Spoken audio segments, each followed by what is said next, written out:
नमस्कार मित्रांनो, जय महाराष्ट्र. तर मी गुन्हा आदंका तुमचं सर्वांचं पुन्हा एकदा आपल्या मराठी यूट्यूब चॅनलवरती स्वागत करतो, ज्याचं नाव आहे कोकरत्नभूमी. तर आज आलो मी पुण्यामध्ये. माझ्या भाच्याचा बड्डे आहे. तर माझ्यासोबत बाकीचे भाऊसुद्धा आलेले आहेत.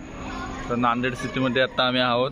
तर आत्ता 7 वाजलेले आहेत. आता थोड्या वेळात 8-8:30पर्यंत बड्डे सेलिब्रेशन करायचा कार्यक्रम आहे.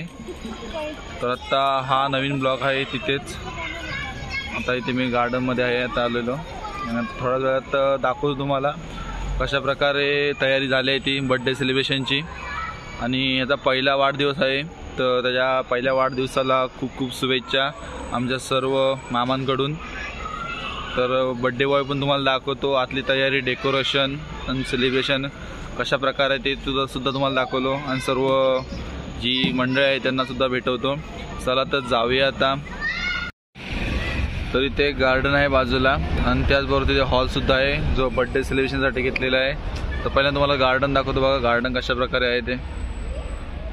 लहान मुलांना खेळण्यासाठी सुंदर असं गार्डन. नांदेड सिटी ज्यात स्मार्ट सिटी म्हणून ओळखली जाते.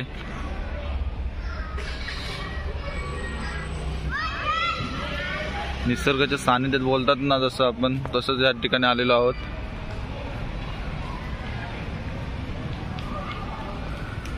इथे लहान मुलांना खेळण्यासाठी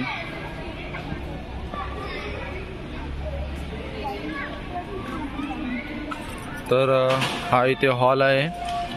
हॉलमध्ये आता जातोय आता आम्ही. बाकी जे आहे ते मी पुन्हा एकदा दाखवतो. तोपर्यंत तुम्हाला डेकोरेशन दाखवतो.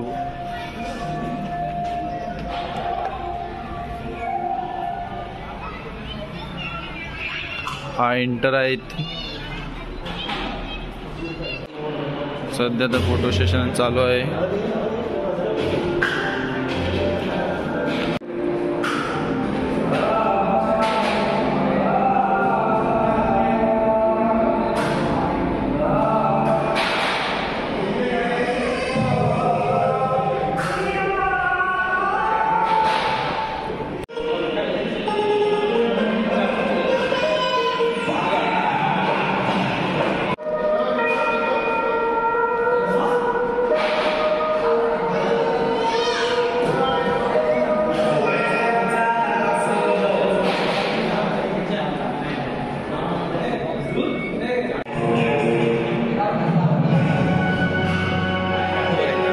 बड्डे बॉय इथं फोटोशूट चालू आहे.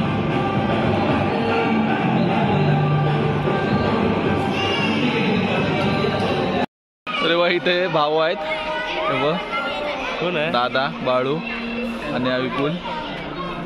बड्डे साठी मामा सगळे 4 जण मामा. अजून एक मामा आलेला नाही आहे. कसं वाटतं तुला पुण्यामध्ये येऊन? खूप मजा वाटते. खूप आयफोन क्रिकेट खेळत आहेत. हॅलो बिलो करा पोरांनो. सगळे फोटो सेशन चालू आहे मम्मी बरोबर.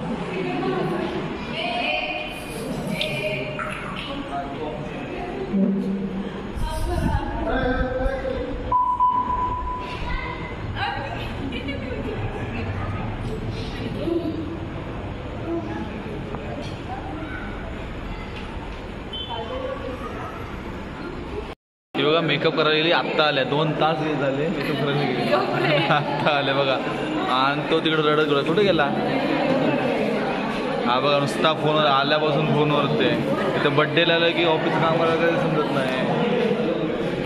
काम चालू आहे.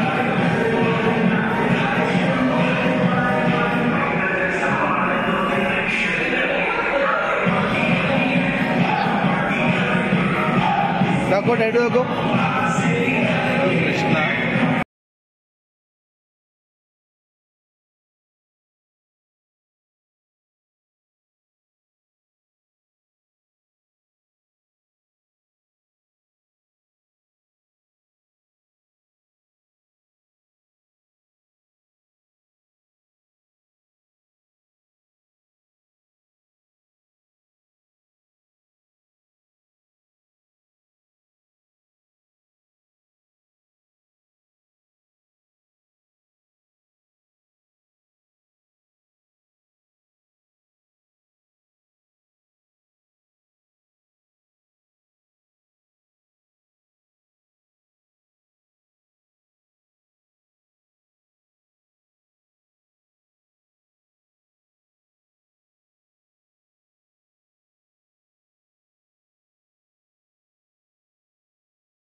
हा अनुभव म्हणजे सगळ्यांना माहितीच आहे की त्यांना पूर्ण पॅरेंट्स असणाऱ्या सगळ्यांना ती बिलीव्ह असते ना ती फक्त इतके दिवस ऐकून होतो पण आज रिअलमध्ये समजते की असतं काय नाही.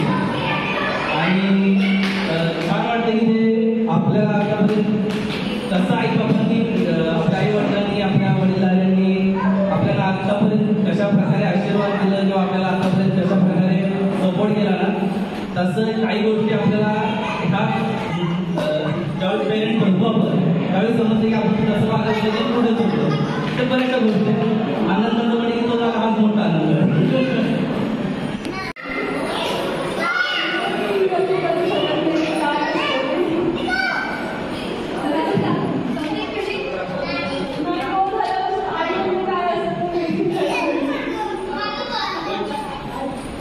ती रडली बघा.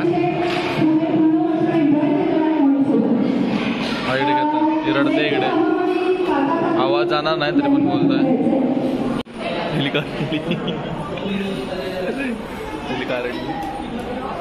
मला वाटतं एक किलो आईस्क्रीम खाऊन याची अवस्था आल्या सर्दी झाल्या याला सुरसुर करतोय. आईस्क्रीम आपल्या जमवण्यात खायची कशाला रे काय एवढे खाल्लास? सीताफळ फ्लेवर होता माझ्या फ्लेवर 2 फ्लेवर खातोय हा तो बघा वाकून बघतोय.